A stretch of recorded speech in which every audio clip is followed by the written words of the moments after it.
let me know we goddamn rolling. Just start rolling. Well, let me tell you something. I'm always, as a matter of fact, I give back to younger comedians so much. I don't even have to know you, and I'll give you an interview. I did it yesterday with a young brother, male, young comic out of Atlanta. I'm gonna sit down, but Mel was on his shit.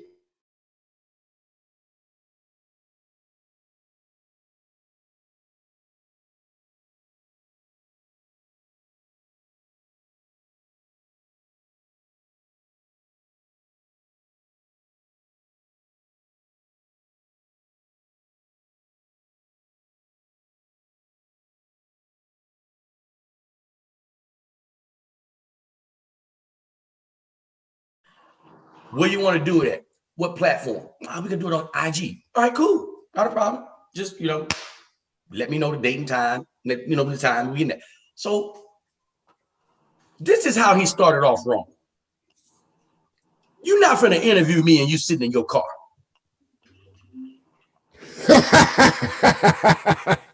You sitting in your car? And if I'm in the car with you, I'm at home. You in the car and the car moving.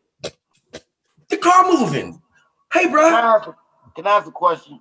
Yes. Are we live? Liver than a motherfucker. Are we live? Oh, yeah, we liver than a motherfucker. All right. Yeah, baby. Yeah, we live. Is my sound good? Because I didn't do a sound check before we got started. Sound good to me. Sound good to me? Let's get it. Man, I'm frustrated. So like you do it, see it. You can see it in my face. Right next. I'm frustrated, bro. So then he starts asking me what I like to call juvenile questions with comedy. Hey man, what's the first joke you ever told? Hey! Come get this nigga. Get this nigga, man. Hey, D-Lay, so what made you want to get into comedy? And see, this is why I hit you in. And I'm gonna sit in, I'm gonna take a couple of your questions until I realize, okay, that's what the fuck I'm dealing with. That's what I'm gonna get through this whole interview. Who are some of your influences? Hey man. Hey, Ted Koppel. Hey, where did you start? You were fucking. Nigga is asking me this shit. I can't take it, Ron. These first date ass questions. Get out of here. Let me tell you how I feel. I feel like Duck on the 5 Heartbeats when the nigga was sabotaging their set when he was playing that. He just playing what the fuck he want to play. He ain't caring about the group that's up there singing. He just got his own agenda. Hey, that nigga Duck say, nigga Duck walk. Hey, hold on, I ain't tall enough. Let me sit on these pillows. Duck has so much defeat in his fucking face. Well, look at it. JT was like, Duck, do the steps. He was like, nah. Can't. My music, JT. My music, JT. That ain't my. And that's why I'm saying to myself. I was feeling that way. I was like, I can't keep doing this interview. It's my career. I've done too much. I came too far. I said, hey man. I can't. I just lost it. I said, hey man, you haven't done any homework on me at all. And part of it being having a good interview is you knowing who you're talking to. The guests that you have on, you need to have some kind of inclination about what this person has done in the past. You don't have a clue. You don't have this motherfucker speaking to people outside the car while he, hey boy, I see you. So, what's the first joke you ever told? Nigga, if you don't get your ass in the studio and work on this shit. See, people don't want to work on their craft. Nobody wants to work on their craft. Bro, we was talking about comedians earlier that eat it, bomb, take a dick to the face. Now, I saw a nigga bomb so bad one time.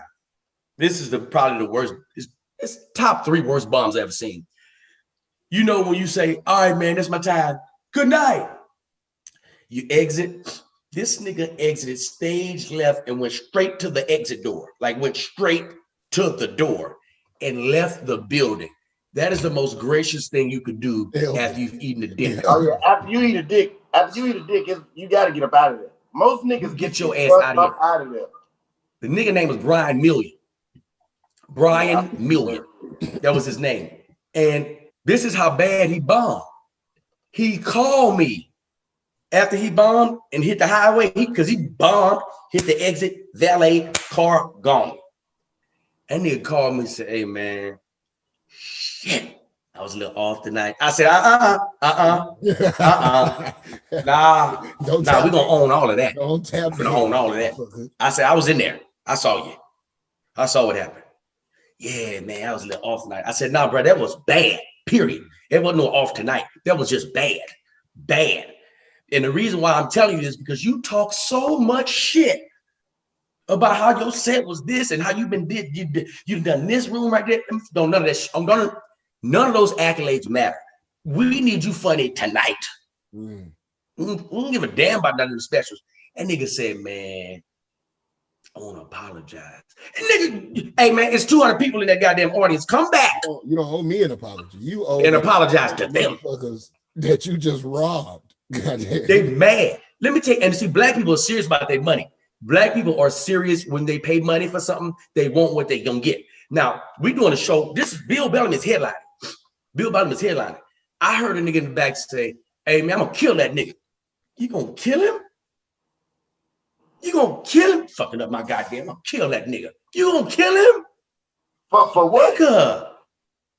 He told me he was sorry. God damn, give him a break. But we make it look easy, fellas. That's why it looks like that. We make the shit look easy. Fucked around, and in our quest to become professional ballers, became the Harlem Globetrotters. So we make it look comically easy to these niggas. It looks so easy, it look like we ain't even trying. No. It's like, have you ever seen a buff nigga in the gym and he just got like 145 on each side? He like, oh, I'm just doing something light, you know, I'm just warming up. And this nigga tossing this shit like it don't weigh 135 pounds. Yeah, chunking that bitch up there. Chunking that damn bitch near up. Catching it. He damn near throwing it and catching it. He done chunked so many of. He say, all right, now I'm ready. And then he proceeds to put weights on that motherfucker. It's some people that can't lift the bar the first day they go in the gym. Yeah. And we I'll never forget power lifters on an Olympic level. Hey man, speaking of weightlifting, shout out to the man that played an intricate part in my life, RIP to Coach Buck Williams. It was my high school coach, Coach Buck Williams. And Buck was a competitor. If I were to compare him to anybody, he'd be like Bobby Knight. He's one of those Bobby Knights type coaches. He's an X-O's guy, but he is compared. He want to win. He in your ass about Hey, it. let me tell you something, DD. Yeah. You say that whenever I start out with something about the church, you automatically just start laughing. All the way. Anytime you start anything that, like, I love the Vegas stories. I love the stories about the women. But anytime you start a story that has the word corporal, private, anything about you in the service or you working out with somebody, I fucking lose. I'm still laughing about the nigga you and Ali went looking for to work out with. I watched that episode the other day. Omar and Branson. Yeah. Branson. Omar and Branson. They still out there. I watched that shit last night. You know what I'm saying? Because when we couldn't do the episode, I was like, damn, I really wanted to see them niggas. So I went online and started watching the episode, nigga, and that's the first one popped up. I was fucking hollering. Good. These niggas, but it started like I never liked the gym. I never liked it. I never liked to hit the weights. I didn't. So my freshman year, it's only 2 freshmen that made the varsity team. It's me and this other guy, Dillard McNeil. Now, we have a pretty decent team. I'm not concerned because I don't play that much. I play on freshman and JV. I'm not playing too much on varsity. I'm not playing too much at all. So I'm pretty much at the ends of the bench just laughing and bullshit. That's all I'm doing, having a good time. Man, we in there laughing and talking and having a good time. Because I never played. Coach said, D, get in there. I said, oh shit. This is how fucked up I was, nigga. I ran straight to the court. I didn't even go to the scores table. I went straight on the court. Just walk with my warm-ups on. No check-in. Nigga, I went straight to the court. Had the warm-ups on. I'm like, God damn, he can get over here. Go to the take off the goddamn pants and get over there. I'm like, oh my bad. I'm because I'm so flustered. I don't know what to do. He put me in the game, and they were running this team. We were playing Pineville, and they were running a full court press. And I just figured I ain't gonna run no plays. I'm quicker than y'all. I'm gonna take that bitch and just, but at this point, I'm not a shooter. I can't shoot. As a matter of fact, our team is last in the district in 3-point shoot. We are terrible. We're terrible shooters. I didn't learn to shoot until like my 10th grade year. So we end up losing this game to Pineville by like 30. But like we probably scored like maybe 25 points. We get our ass handed to us. The next day, you have separation of days. Every other day you hit the gym. So we're hitting the gym and it's quiet. After a loss, it'd be quiet. Motherfuckers don't be doing a whole lot of talking. Niggas, if you lost, shut your ass up and take it in. Basketballs be loud. And we're all shut your ass up and take it in. We are walking to the gym. We're walking to the weight room. And I remember this guy named Kevin Powell. Kevin Powell was a white boy, but he could jump. And we're walking to the gym and it's quiet. It's like 15, all 15 of us were walking. And he said, gosh, it's cold in here. Coach Buck lost it. You goddamn right it's cold. You know what else was cold? Your jumper. Your jumper was cold last night. Give me the stats. Miss Peggy used to keep the stats. Miss Peggy comes over here and the stats. Here we go. Pow. 1 for 9. God damn. Dana Anderson. 1 for 12. He just run down everybody's shit. He said, so you know what we're going to do? We're going to get bigger and we're going to get stronger. We'll get bigger, we're going to get stronger. We're maxing out. Maxing out, if y'all don't know what it is, you finna get 1 rep up. You got 1 chance to put as much weight up as you can. You're not doing repetition, you're maxing out. We in there, and I'm probably 120, 5'5". Light. 5'5". So if I could put them 45 pounds on the 45 bar, which is 135, 45. I didn't hit 5'5" until after my growth spurt.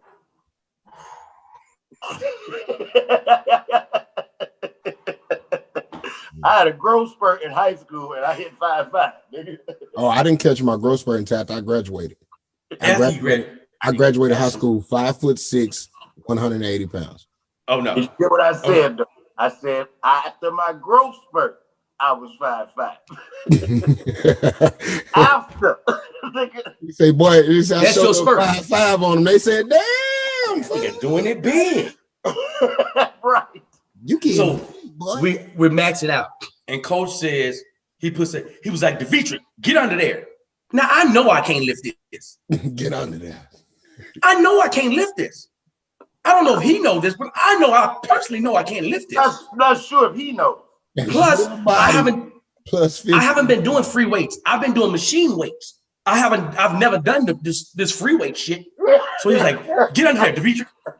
You need that. I'm like, okay, shit. I get up on this motherfucker. I'm like, okay. And the spotter, you always want to have somebody spotting you when you're maxing out. I'm looking up at this nigga. I'm like, hey, get this motherfucker, get it. As soon as you see me, any get this bitch off of me. I grab it, I come off the bar. Already, my motherfucking arms are shaking. Already. Coach, you got it. I don't have it. I don't have it at all. They love to motivate you. You know you better than they do. He said, let it down off your chest and explode. When you come up and you explode. Put it up. He takes my phone. Put it up. Get your ass up, Devitri. Coach Buck is 50. He's 50 at this point. Get up, son of a bitch.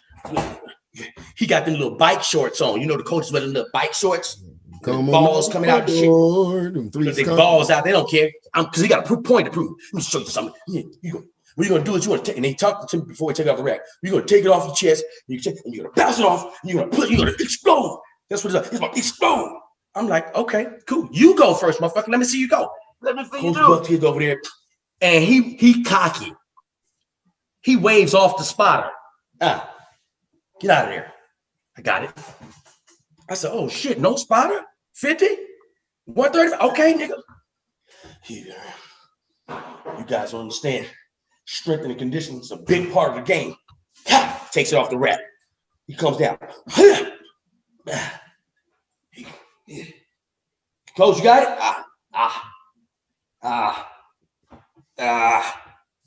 Help. Niggas start saying help. They pull him up. Get up out of there. This isn't about me. I don't play anymore. Oh, no, nigga. No, nigga. You got fucked up. By example, ass nigga. You talking about I don't play no more. Yeah, you hard as fuck me. You trying to get me to do some shit you can't even do. Hey man, when I was in 8th grade, there was a nigga on our team that was 15 going on 16 years old named Antoine. Antoine was probably the strongest 15-year-old I've ever seen in my life, first of all. Second of all, he's not supposed to be in 8th grade. He's supposed to have been gone 2 years ago, nigga. Like, he should be a sophomore in high school. Antoine is the coldest nigga on our team. Now, you said 8th grade? Huh? You said 8th grade? 8th grade. Antoine is also full-on Blackstone. Like, he is a gang-banging motherfucker. Antoine will beat your ass. I've seen Antoine whoop teachers' asses. You know what I'm saying? The nigga had one hazel eye. That's how I knew he was crazy. Like, you know what I'm saying? He didn't have hazel eyes. He had one hazel eye. That nigga was, and like, he was one of them niggas that I was real cool with. I make sure I'm friends with all the crazy niggas. Like, niggas who look like they'll kill you and then lay in your blood and cry afterwards, like, look what you made me do. I didn't want to do this to you. And they just wait till the police get there. They take your blood and one on their face like this. Hey, I knew way back in 5th grade to never fight the nigga that start crying before the fight. Never. You never fuck with that nigga. But Antoine was a fucking killer. Now, Antoine could dunk. We were in 8th grade. Antoine is not tall. He's not no 6-foot nigga or no shit like that. Antoine was probably 5'7" in 8th grade. But this nigga had springs like a motherfucking kangaroo, nigga. And so we playing in practice, right? Coach ain't never seen Antoine play. Antoine comes out of shit, comes out on the court, he gets to going ham shit. He is going nuts out there, right? Coach is looking like, what the fuck? Now, nobody in the school, as far as staff and teachers, fuck with Antoine because this nigga is a gangster. Like, you know what I'm saying? And he don't fuck around. So they find out he on the team and they come try to talk to coach. Coach is not trying to hear that shit. He don't give a fuck about Antoine grades. He don't give a fuck about the fact that Antoine is 3 years behind. He don't give a fuck about the fact Antoine got a full beard, nigga. He don't care. Antoine beard looks just like D-Lay beard right now. 8th grade. 8th grade, nigga. It's a little patchy on the side. Why you keep saying 8th grade like he wasn't a sophomore? 8th grade, nigga. He was at y'all school, but he was not. I don't give a fuck. No, Rod. No, Rod. That's how you think now as an adult. But when you got damn it 12 and a nigga across from you is 15, you're not thinking that. You're looking like, damn, this nigga got a full beard in 8th grade. Antoine grown. Yeah, that boy probably got kids. So, nigga, we out on the court and it's going down. Antoine is killing. I am trying to guard this nigga. This nigga strong as an ox. He is destroying me. The coach looks at me and says, Simpson, huh? why in the hell can't you be more like Antoine? I said, nigga, because Antoine is a fucking adult. Do you know that nigga put me off the team for saying that? I will be more like Antoine 3 years from now, motherfucker. I will be more like Antoine when I'm 18, nigga. Antoine, I'm 3 years younger than him, but I'm really 6 years behind this nigga. Because Antoine is a man, coach. Antoine is a grown man. 18, really. He's 15 with an 18-year-old body, nigga. This nigga is grown.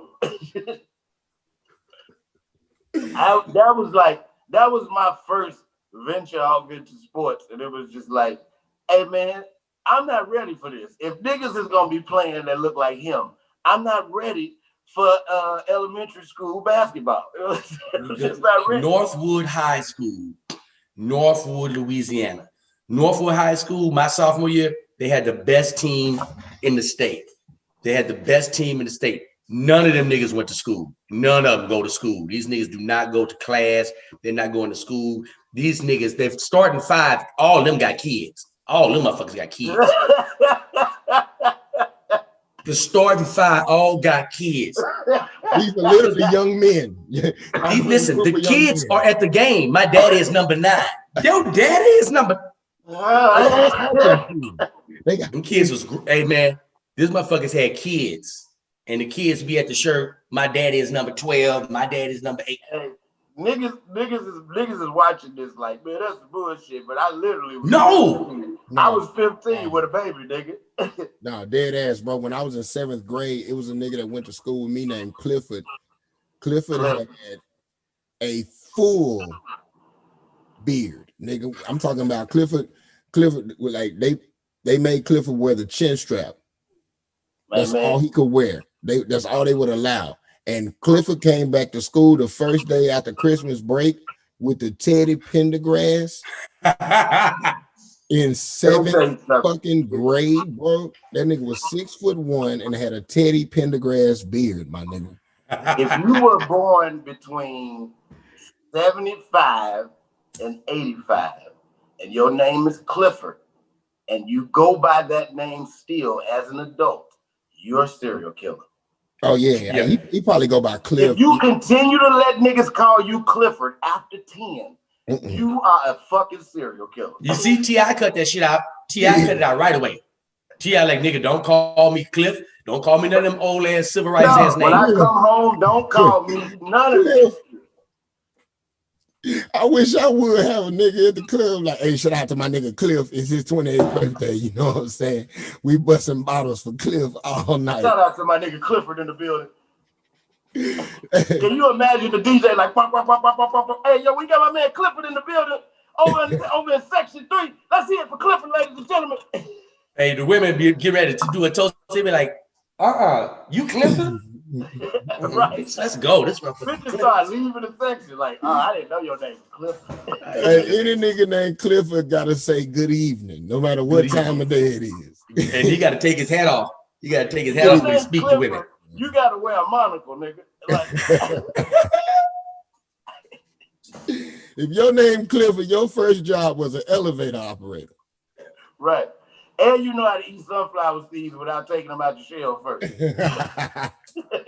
You be having whole seeds on this side, shells on this side. You can tie a cherry with your tongue. Like, all right. Hey, fellas. I wanted to share an experience I had. Y'all know I don't drive, so I Uber everywhere. I don't drive because I don't like to drive. I hate it. It's just I don't like to do it. So hey man, it's my. With a name like Worldwide Lay, I don't believe you're supposed to drive. You know what? I didn't even factor that in, fool. You're absolutely right. You should have a driver. You're the type of nigga that own a car, but call somebody else to come drive you to where you. Hey, listen. That's what I said I was gonna do. Seriously, I'm really gonna do that. Yeah, I got a Rolls Royce I ain't never drove. Got a Rolls Royce I ain't even been in the front seat of it. I can't. It's mine. I own it. Radio station in that motherfucker to save my life. Nigga, I ain't never touched the steering wheel. So It takes me back to, I'm gonna go back to, I was thinking about cars, my grandmother. Now, this is my grandmother on my daddy's side. Mm-hmm. Her name is Zetha May. Now, if you tell me they ain't no old school, it's Zetha. You ain't gonna see no little young chick around this motherfucker running around here with a Zetha. Zethas is done. They even retired Zethas. You can't even name your baby Zetha no more. They will erase that shit off the birth certificate. You can't name the baby Zetha. So this is my dad's mom. And me and my sister would have to go over there on the weekend sometime. And I hated it over there, man, because they were Pentecostal and they went to church every goddamn day, all day. And Pentecostals, they don't do no hour service. It's impossible for them to do an hour service. They can't do a 2-hour service. It is a marathon of religion in this bitch. They are poured it on. And it's active. This ain't no record, and I ain't never seen this. I grew up in a Baptist church. Hey, man, so this jumping up and running around and motherfuckers doing all this. I ain't never seen the tambourine. Huh? I went to a Kojic church. Church lasts 12 hours. Yeah. God in Christ, nigga, you never. Yes. I grew up Pentecostal apostolic. Basically, you go home to sleep, maybe go to work. You basically doing that in between being at church. You got to go back to church. Go wash your ass, change your clothes, come your ass back to church. You got Sunday school, midday service, and Bible study. Mm-hmm. Yeah. So I'm going to all of this shit, and I hate it. I hate going over there. So my grandmother drove this. She drove this. It was some kind of. It was a big ass car. It was big, but the inside, the seats was one of them all one row seats. So you got to scoop that bitch up together. You have to, you know what I mean? When in old school, you got to shoot. So we're in this kind of car, and we're about to go to church, and the devil is busy this day. The devil is busy this day, but he is working in my favor because he know I don't want to go. I do not want to go to this goddamn church house. So we're already running late. And my grandmother, she be the first one at church. She's that lady. She the first one at church. She sit on the first row. That's what she is. And she can't wait to speak in tongues. That is that lady. You can't wait to speak in tongues. She can't wait to. She love to speak in tongues. And I don't know. And nobody explained none of this shit to me. Nobody's explained none of this to me. I'm just I'm out there. So she can't find her shoes. So I'm like, oh shit. Okay, cool. Well, maybe she'll be like, hey, can't find the shoes. We don't want to be too late. We'll just go to church later. Shit. She's focused. She find the goddamn shoes. Find the shoes. She spilled her coffee on her white dress. She got to change dress. All things are going fucked off for her. And it's me. It's 4 kids in the back seat. And she would never let nobody sit in the front. It's 4 goddamn kids in the back seat. Me, my sister, my 2 cousins. And we're in the back. And we got our little church clothes on. And the car it's one of them cars. It might make it. You know what I mean? It's one of them cars like, it might make it and it might not make it. So we don't know, it ain't no reliable car. We're in the car, we're driving down the street, we get to the red light.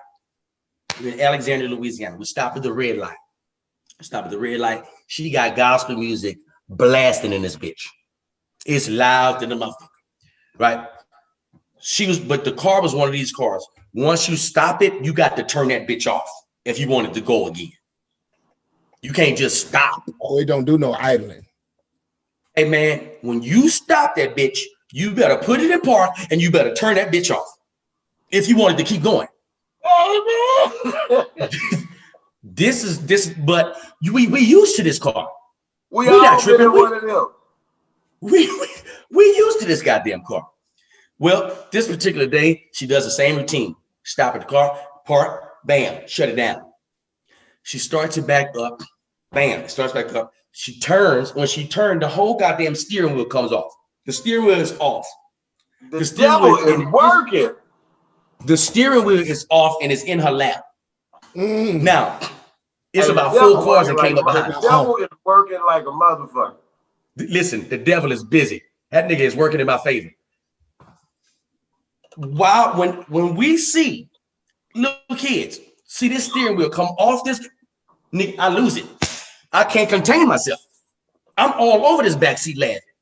I'm all over this back. My grandmother she takes the thing. She's so mad at me. My grandmother, if that me with the scene, you shut that up. All that devilish stuff. You shut the, and it's even funnier to me because I ain't never seen nobody just hold a raw steering wheel. She just got to hold a raw steering wheel. Hey man, she takes the steering wheel, fixes this bitch back on, but it won't start now. You know why? Because you didn't shut that bitch off when it stopped. So now we in the middle of the street. We got to get out, and we got to push in church clothes. Man, if you don't, bro, you know how embarrassing it is. 4 kids, and because she got to drive. She got to drive. We can't get behind that steering wheel. We don't. That steering wheel could come off. We don't know how to do that. We don't fuck with steering wheels like that. And we pushed that goddamn car all the way to the church house. It wasn't too far, but we kids then had to sit in church 18 goddamn hours. Hey man, that's why I don't fuck with church like that. That's why I don't fuck with church like that. Because my grandmother with that goddamn steering wheel. That's enough to make your hair fall out right there. And you know what? As men, our hair is part of our identity. It's pretty much the totality of who we are at some point in our lifestyle, man, from how we get our hair done to getting it cut and getting it styled out. That's why when we get in our 20s and our 30s, we start to care about our hair and we start noticing when we lose our hair, which brings me to the point right now. It is definitely time to start caring about your hair as men. Totally. And thankfully, Keeps is on the job. Come on. Come on now. Keeps is one of those companies that lives up to their name. You better speak on it. They help you keep the hair that you have. Now, come on now. You used to have to go to the doctor office. Yeah. You have to get one of them prescriptions for your hair. And now Keeps is the middleman. They are the doctor's office. You can get the visit online right from them and get the hair loss medication sent right to your house. So it's discreet. Your business off the street.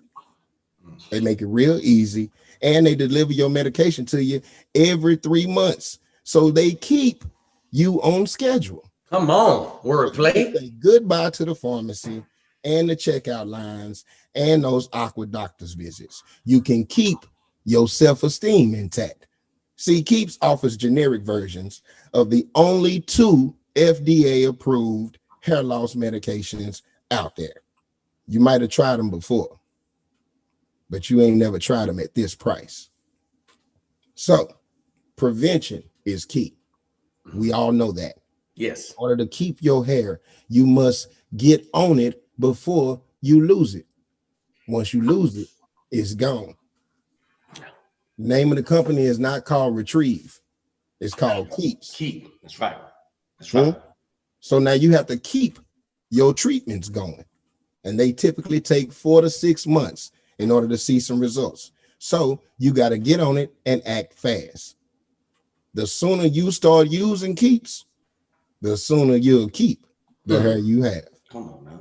And if you're ready to take action and prevent that hair loss, you go to keeps.com. That's KEEPS.com/DYMM. That's Did You Miss Me? And you'll receive your first month of your Keeps treatment for the free. I'm going to say that again. Come on now. You go to Keeps. That's KEEPS.com/DYMM. And you can keep your money in your pocket for the first month. That's right, man. That first month of your treatment is absolutely free if you go to keeps.com/DYMM. Back to the story, though. Blaq Ron, that was beautiful. Thank you. Hey, Ron. It was really beautiful. Hey, Ron, that was beautiful. I got a head full of hair, and I am currently logging into keeps.com right now and putting in the promo code DYMM so that I can get my first month free because I want to keep what I got. You might as well. It's cheaper to keep them. You know what I'm saying? I don't want one of them people like you said, 20 years now, I'm trying to retrieve what I had. When I can just go ahead. Antoine, Clifford, Delarick, everybody like those young men that were way too grown at a young age, guarantee you, Sherman Hemsley at the top these days. Sherman Hemsley. Way too much testosterone before they was teenagers. Gone at the top. If you had a full beard at 15, you are definitely bald at 35. Yeah. Unless you've been using keeps. That's all. Right, and we're back. Now, that boy had lunch. He was talking earlier. That boy had a lunch break. Nobody saw it, but that boy had a And lunch guess what? Oh, I It's know. all healthy shit. I noticed. What you munching on? A cashew. You know what? Because you was talking about munching, and it's crazy that you munching on nuts because we was talking about comedians that eat that dick earlier. Yeah. And when a comedian eats that dick, and that's what we call bombing. You got to explain to the people who don't understand. For those of you that don't know, we're not talking about anything pornographic at all. We're not talking about any type of sexual acts at all. What we're saying is you bombed on stage. You went out there and the microphone turned into a phallic symbol. It was a metaphoric penis, and you consumed the totality of it. You ate the mic, the stand, the cord, the speakers. You gobbled up that dick on that stage in front of those people. I like to call it eating the floor. You know what I'm saying? Because, like, for me, comedy is like a fight. You know what I'm saying? That's why it's called a punchline. You know what I'm saying? The whole time you filling them out, you setting them up, you sticking that jab out there, and you giving them a little bit. I like in the comedy boxing, the jab, you know what I'm saying? The filling out is the setup. The jab is your is your twist or your premise, and then the punchline is when you come with that overhand right or that hook or that uppercut. Come on. And you knock their ass the fuck out. Come on. Now, if you are a bum, when you get up there, you filling them out and you testing that jab and they eating your jab. They taking it to the face and they looking at you like, man, we finna beat your ass. And then when you finally wind up and you throw that motherfucker and that bitch miss and they counter and they wham your ass and you hit the floor. Usually when a motherfucker hits the floor, they wind up doing what? Laying on their face, eating the floor. You know what I'm saying? So when I say a nigga taking it to the, I be like, that nigga's taking it to the face. The crowd is punching him. And any minute now, he's about to eat the carpet. I too. It is about to happen. I too liken comedy to boxing. And that jab that the crowd throws back, for those of y'all that don't know, is that silence. When you throw your punch and that motherfucker slip past everybody's head and they hit you back with that DMV silence, with that parent-teacher conference silence, oh, that's a punch right to your fucking face. Now, the crowd can start throwing you hooks and curves, and those are called heckles. Or the crowd can straight up haymaker your ass, and that's booing. Now, the boo is the knockout punch. I'm talking about niggas have gotten the jab, jab, jab, jab, cross, cross, haymaker. I'm like, damn, they went from saying nothing to talking to booing. Here's my favorite. My favorite is the jab, jab. That's where you throw a couple of them out there and they don't work. And then you come with the haymaker in the crowd.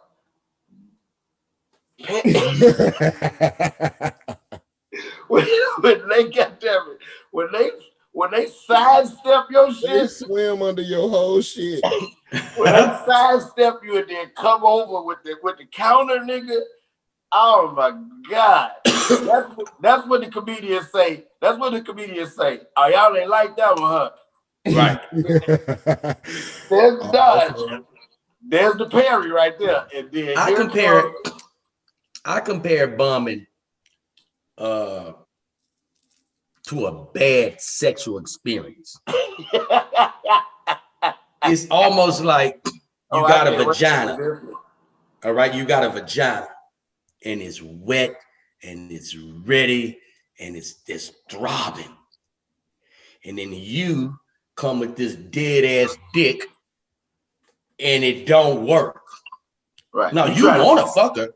Yeah, you want to. You don't have the tools to fuck her. You drove way over there to get that pussy. Yeah. And when you got there, but see, and you jamming it, and you just jamming that slinky dick in there, that jelly bean dick. And it ain't working. That noodle. Oh yeah, and she mad. Now she mad as hell. Can't believe I just showed up for this, and this all I get. Now you go tell people how bad the sex was. Then the word gets around that you're not a good performer. Now don't nobody want to fuck you. / don't nobody want to fuck with you.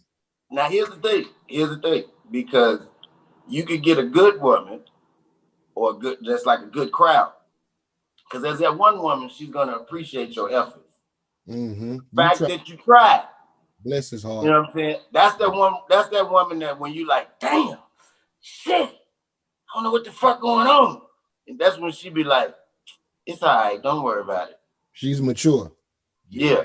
Now that's that audience that when you bomb, you steady throwing them jokes out there. You steady throwing them out there. You just squeeze the back of your dick and try to make the front of it blow up a little bit so you can mash it in there. You want to mash it. You steady trying with them jokes. And then finally at the end, you know you done bombed and you standing there next to the headliner. And people walk past and be like, you was good too. Oh. Not good. Hey, you know what? That's that one girl that be like, it's okay, don't worry about it. I gotta address this because I try to be as transparent as possible. I got a DM from a young lady that was asking, and we have been having like small conversations, and she asked me, she said, she said to me, you do a lot of talking as if you're the world's greatest lover, and I'm sure you have had some nights where women were dissatisfied. And I said, absolutely. I've had nights where let me tell you something. I'm gonna share something with y'all. Can I talk to you, Blaq Ron, Kevin Simpson? Can I talk to you guys for a second? Of course. Can I open up? Can I peel back a layer and open up? Of course. Can Worldwide Lay disclose some information that would probably be shocking to the masses? That's what Did You Miss Me is all about. Well, here we go. Blaq Ron, I had a dead dick night. Now, beautiful lady, sexy lady. Now, I'm different from most dudes. Let me just show you. I'm different. How sexy was this lady? I'm glad you asked. I didn't think you would ask it. Brown skin. Mm-hmm. She wore her hair in a short crop cut. Sexy, nice bubble. Nice bubble. Bubblicious. Oh, nice with it. So we're making out, and I've had some drinks, but I want to have sex with her, but it ain't in me. It's just something I just feel like I just want to do it just because it's there, but I really don't want to do it, right? But it's there, so I'm gonna go ahead and do it. You feel obligated.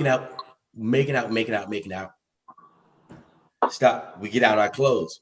She was like, "What's wrong?" I was like, "Nothing. Nothing wrong at all." She said, "Why you not hard? Why you not hard?" I mean, I'm soaking wet. Why you not hard? I was like, "I don't know." So she said, "You want to give it another try?" I said, "No. I'm gonna go to sleep. I'm gonna go to sleep. And if I wake up in the morning, and if it, I went to sleep, I woke up the next morning, dick on that, hey man, we ain't about this life." Yeah. And I said to myself, I said, you know what? This is not on me. This is on her. This is your fault. This dick has been all over the world. What's wrong with you? Now, did she try to talk to the dick? Did she get down and have a one-on-one? She was frustrated, like she should be. She was frustrated, and so was I. I'm frustrated too. How dare you get mad? This don't happen. This don't happen. I went to sleep, woke up, dick was still on some So I was like, hey man, listen, I enjoyed the evening. This was cool. See you next time. Yeah, it happens to the best of us. I had a dead dick dentist night. It happens to the best of us. Yes. I thought she was gonna talk about something else. I praise the Lord, knock on wood, that ain't happened to me. You've never had a dead night? Never, brother, but I have had a night where I've died mid-service. Okay. Oh yeah, I got that's a motherfucker. Hey, bro, that nothing is a more crumbling experience. Cause see, I've heard about niggas that can't get it up. Yeah. My dick died mid-flight. He was like, yeah, we halfway over the Atlantic Ocean. We on our way to France. We 6 hours in. And we just gonna cut the hinges off and point this dick straight at the bottom of the ocean. Like, and I'm talking to my dick like, bruh.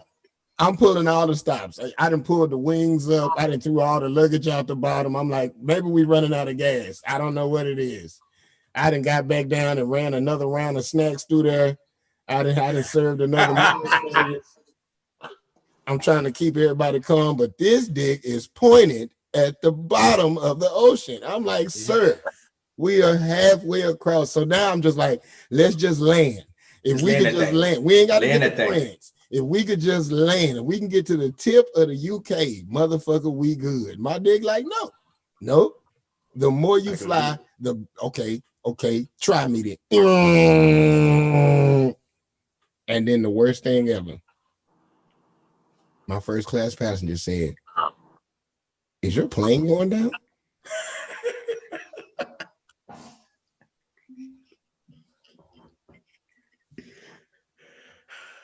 It's a private jet. You got one goddamn passenger on the flight. One. And she looks at you and she says, is your plane going down? G5? And I say, yeah, sometimes we have a little mechanical difficulty, but everything should be all right. I kept trying to start the plane in midair. And you know, planes need to take off in order to take off. So I'm steady trying to jumpstart this goddamn plane. Right. And she said, yeah, hand me that parachute. I'm gonna go ahead and I'm gonna jump off this flight. Yeah, I can see the water. Yeah. And I'm like, no, I can save the plane. She was like, I'm sure you can. But I'm gonna go ahead and she jumped smooth off my plane, bro. She jumped smooth off the plane. Yeah, but I don't feel bad about that. Let me tell you something. Now, I don't have no beautiful analogy to go along with what happened to me. I don't have no plane story. And I ain't got no car that ran out of gas story. I'm just gonna give it to you how it went. God damn it. Okay? You hear me? Gotcha. I was with a young lady. And here's the thing. Don't take all night. If you know you want to fuck, let's get to it a little early, because after a while, I'm gonna pretty much be out of there. Right. Okay. Now, I'm with this young lady. There's a situation going on. It's a 3-2-3 situation. There's another couple involved at the same time. Now, let's just say at this point, I've had too much. Okay. We'll just say that. How fine is this lady? This woman is gorgeous. Okay. Nice. Got the kind of body I like, that little petite, you know what I'm saying, handful of everything body. Right. You know what I'm saying? Right. Not a whole lot of it anywhere, but enough of it everywhere. You know what I'm saying? Mm-hmm. So even the first. Yeah. You know what I'm saying? And petite, you know, I'm a little guy. You know what I'm saying? Now, I don't discriminate, but I do have a preference. Hey, fool. Yes, sir. What's her name? Oh, we need her name. What is her name? Gotta have it. This young lady's name is Toya. Toya. Yes. All right. So, I'm in this little situation, you know what I'm saying? And so at this point, I'm being beckoned, like, hey, it's about to go down. Let's get it cracking. And I'm like, yeah, I ain't ready yet. You know what I'm saying? Like, I'm in the bathroom by myself. I come out, I get my phone, I go back in the bathroom. You know what I'm saying? Now my phone is for motivation. You know what I'm saying? Because like I'm at a point where, like, when it ain't gonna happen, you know it ain't gonna happen. Ain't nobody gotta tell you. It ain't no setup, nigga. You know, because usually at this point, you ready. I'm one of them niggas. If the wind blow too hard, I'm ready to go. You know what I'm saying? So if at this point there are body parts exposed that should have me ready to go, and I am not ready to go. So I was like, yep, it ain't time. So I stepped back into the bathroom. You know what I'm saying? Because nobody wants to be the only nigga. You went in the bathroom. Yeah, I went back into the bathroom. bathroom. Go into that transformation chamber. Like the bathroom is gonna make things better. My dick is hard in the bathroom.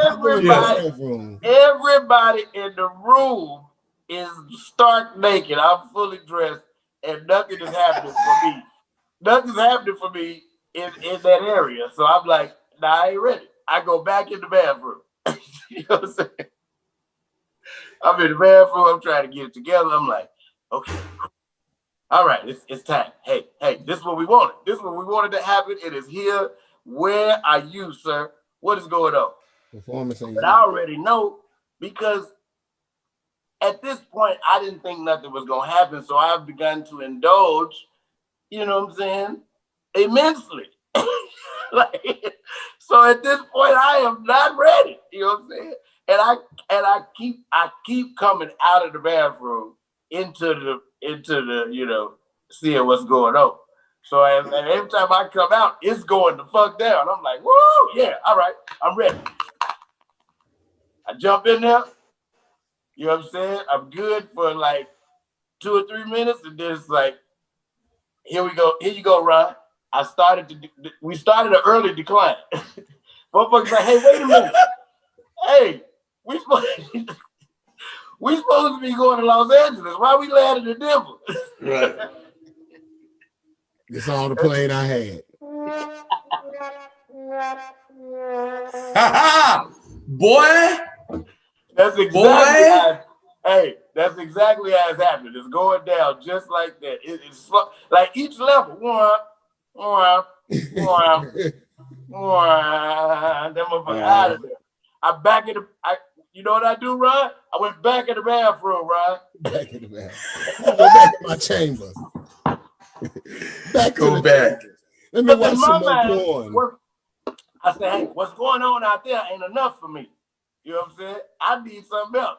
So I go in the bathroom and I start looking up all kind of crazy shit on my old Pornhub. I'm looking up full-blown orgies. It's 100 motherfucking full-blown orgy outside. But you looking up full-blown orgy. It's only full-blown orgy with a full-blown orgy outside. It's only 3 people out there. That's not enough. I figure that's not enough. I go in the bathroom. I look up one of those Czech orgies. It's like bukkake. No, like Czech Republic. Mm. You gotta put in Czech orgy. It's 300 motherfuckers in the house. There's people fucking in every room. I was like, okay, this is it. So I'm watching it. I'm taking my, you know what I'm saying? I'm getting a little tug going. So I'm like, I'm gonna go back out here ready. I go back out there ready. I'm talking about it's going down. I walk out. The young lady that I'm with, she see me. She like, oh, okay, yeah, he ready. I get over to where everything is going down. I get ready to mount the young lady, and once again, hit the button, Ron. Oh, hold on. I was over smoking. It's like it's doing it. The closer I get to the vagina, it's happening. And I just fade out of the shot. I was like, what the fuck is going on? You know what I did, Ron? I went back in the goddamn bathroom. Go back in the bathroom. In the chamber. Go back to the bathroom.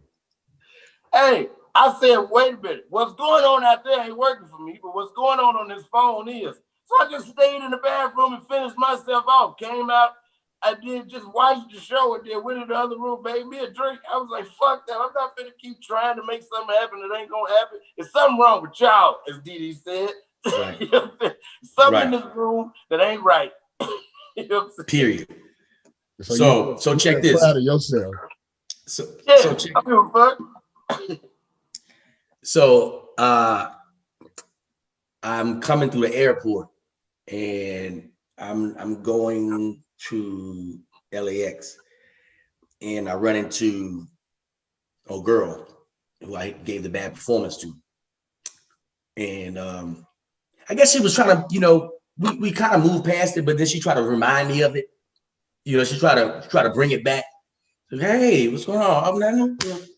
I said, I've been watching you. I'm proud of your success. Oh man, that's good. I'm good with that. She was like, I hope you ain't disappointing no other girls. I said, I hope you're not disappointing any other guys. This is not about me, ma'am. Again, I say, this is not my fault. Now, here's the deal. We could share responsibility in my dick not working. We could share responsibility. We can actually share that responsibility. I can say it's your fault. You can say it's my fault, but we could share responsibility. She was like, no, I'm just saying. I can't believe. I was like, well, it happened. That happened. And again, it hasn't happened since you. So again, I think that's your fault. She said, no, that's not my fault. Because that's your dick. I said, well, yeah, it is my dick. But you had that dick license that night. You had the licensing to that dick, which means you had free reign to do what you wanted to do with that dick. And you couldn't get it up. Everybody else get it up. Got it up all around the world. She said, nah, I'm not gonna take the responsibility. And she looked me dead in my eyes and she said, did you miss me? God damn. Took y'all around the world and dropped y'all ass off. This has been another fabulous episode of the #1 storytelling podcast in the world. Did you miss me? I'm D-Lane. It's your boy, Damn Fool. And sitting there for Billo, it's your man, Blaq Ron. Hey, round of applause for you guys. God damn it. Blaq Ron, thank you, brother. Hey, man, you a 96 bull, man. I mean, this is just, the people know what they know what they get when they get Blaq Ron. Hey, man, we just appreciate having you on this round, bro. Always a pleasure. Horace Grant, signing out. All right, good people. I'm making a move.